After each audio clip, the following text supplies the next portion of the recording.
Ако можеше на договорот за добрососедство да се додаде францускиот предлог, зошто да не може на францускиот да се додаде друг предлог, кој ќе ги исцрта црвените идентитетски линии и ќе ги заштити интересите на македонецот? Премиерот Христијан Мицкоски е дециден дека неговата влада нема да прифаќа диктати и ултиматуми. Оваа реакција доаѓа откако амбасадорката на САД Анџела Агелер рече дека договорите со соседите не може да се репреговараат, а не може ниту да се репреговара напредокот на Македонија кон Европската Унија. Кој се однесува до уставните измени кои што се дел од така наречениот француски предлог, кој што е додаток на договорот за добрососедство, односно репреговарање на договорот за добрососедство, исто така нашиот став го знаете дека диктати и ултиматуми не преговараме, така што ако можел договорот за добрососедство да биде репреговаран и на него да му се додаде така наречениот француски предлог, не гледам причина зошто да не се додаде некој француски предлог плюс или некој друг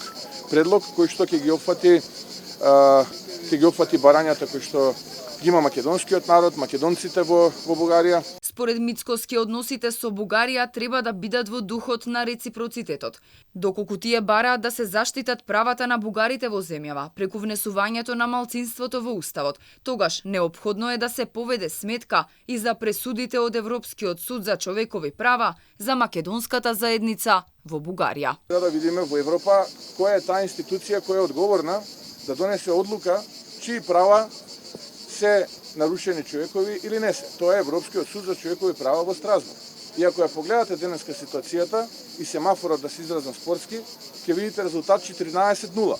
Односно имате 14 пресуди за македонската заедница во Бугарија, чии што права се или ограничени или нарушени, и 0 за бугарската заедница во Македонија. Францускиот предлог кој го прифати владата на чело со Димитар Ковачевски, кој ги содржи сите бугарски барања, стана огромна пречка за македонските евроинтеграции и покрај тоа што според анкетите, огромен процент од граѓаните беа против истиот. Што се однесува до преспанскиот договор, премиерот Мицкоски го повтори ставот дека договорот од нивици е реалност и дека владата ќе го почитува како дел од уставниот и правниот поредок на Македонија.